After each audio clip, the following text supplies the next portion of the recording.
Danke bafethu, welcome back to Nkulisa wakho. Ngicela ningakhohlwa ukulike and subscribe. Oscar Mbosi, kuyakhumbula bafethu, few days back or a week or so back, i-Kaizer Chiefs mayehluleka ukuwina, ucomplaine ngamaplayer amaningi ukuthi they are not giving all for the team, but uphinde wabhala futhi online-ke ethi ukubuya kwama-players laphana amaningi ku-Kaizer Chiefs from ama-injuries kungabanika i-advantage noma i-new life laphana. Uthi-ke he remain hopeful to ukuthi after i-FIFA break izinto zizoba ngconywana. Uthi ku-Kaizer Chiefs, please ningakhohlwa ama-youngsters from laphana ku-DDC team laba bebekhona laphana ku-pre-season. Uthi particularly ulokhu Touch Mabaso noNaledi Hlongwane who are ready to raise their hands without forgetting our number 10 at the World Cup with Amajita for the national team, Umfundo Vilakazi. Then uthi Amakhosi for life. So ama-player akhuluma ngawo bafethu sowabala siwaveze. So ukhuluma ngoTouch Mabaso noNaledi Hlongwane. Sikhumbule ukuthi i-pre-season akhuluma ngayo le yase-Netherlands bafethu, la uHlongwane wabonisa ukuthi is a solid player, uyakwazi ngempela ukudlala, uyakwazi ukuconnecta nama-teammate, ama-players are-different laphana, akasabi futhi plays without fear. And I'm surprised ukuthi ubuyiselwe laphana ku-DDC team. I'm very surprised. I thought he was gonna get more opportunities laphana ku-Kaizer Chiefs, especially because up front they are struggling. Umfana amagame awadlalile ku-Kaizer Chiefs usibonisile ngempela i-confidence ukuthi yazi nakasabi lutho, but-ke kubonakala ngathi ama-youngsters especially lawa abuya laphana ku-DDC team abakawathembi. And into surprisingly i-Kaizer Chiefs uNaledi Hlongwane bewafuna amanye ama-team, bewamfuna ama-team. They asked i-Kaizer Chiefs about uNaledi Hlongwane, but no, akayindawo, only for them to send him back to i-DDC team. T1-ke bafethu makunjalo ngempela T1. But yeah, let's just hope ukuthi Kaizer Chiefs izokwazi ukuba introduce abafana, ingabarasha, sisho ukuthi barashe because isikhathi esinzima kakhulu ku-Kaizer Chiefs la kufuneka khona ama-result, i-team ingekho sure. They need to give those boys a chance, but ukubarasha banike 10 minutes 5 minutes kancane kancane kuloke bajwayele abafana, hayi ukuthi uvele uthi ufuna ukunika uHlongwane 90 minutes uthi u-expect ukuthi uHlongwane uzosave i-team yonke because of ku-chaos. No, introduce kancane kancane. Umuntu kokumele i-proven player manje okwaziyo ukuhandle ama-experience, siyamazi bafethu ukuthi ubani, i-young superstar Umfundo Vilakazi, njengoba akhuluma ngayo number 10 nathi simbonile laphana kuMajita ku-World Cup. Yes, simbonile umfana enza vele ebukwayo laphana, enzani ashama assist good, uyambona ukuthi uyakwazi ukucompete na one of the best players in the world in terms of iy'ntanga zakhe, akasabi lutho.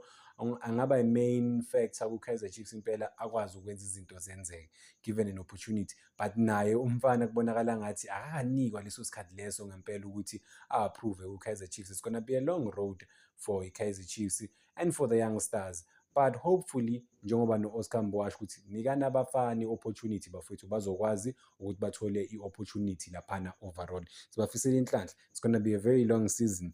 But njengoba u-Oscar Mbo wabala lama-player lawa overall bafethu, Umfundo Vilakazi, uMabaso, oHlongwane, khona ama-player awakhohlwayo amanye.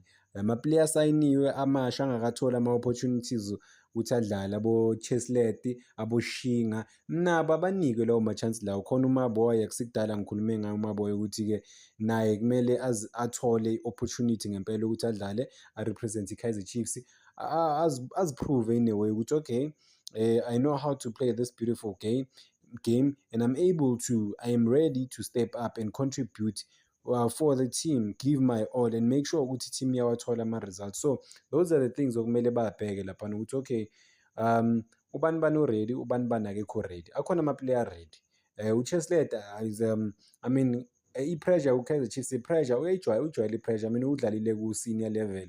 uShinga, well, obvious akaze adlalele i-team of the magnitude of i-Kaizer Chiefs, but if you don't give someone an opportunity uzojwayela nini?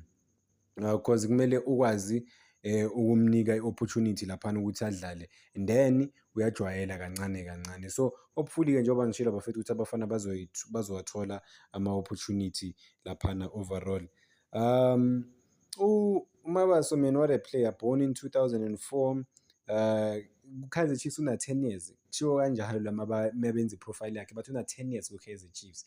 Imagine that. Imagine ukuthi umuntu o-ready lo kuperforma nanoma inini whenever the chance is presented to him. Into ekumele siyihloniphe or engiyihloniphayo mina as an individual ngayo umfana ukuthi akasabulutho. Is able to have that bravado persona, inkani, killer off, like any potential dangers from laphana ku-midfield is able to do that, is able to contribute, is able to balance laphana i-midfielder ye-team. Siyazi ukuthi as much as emncane umfana but is able to do that. Udlala ngelokhunjana nge-left, ngo-left bafethu, i-holding midfielder overall. But-ke uthole i-taste yakhe laphana e-Holland noma ngithi e-Netherlands. Then kunamanye amagama-ke bafethu oManqoba ababhekiwe nawo ukuthi bebazopromote or bazoba khona ku-senior team, but uManqoba sikakaboni lutho, azange atravel nanokutravela ne-team, but-ke ushaya u-number 10 laphana ku-DDC team.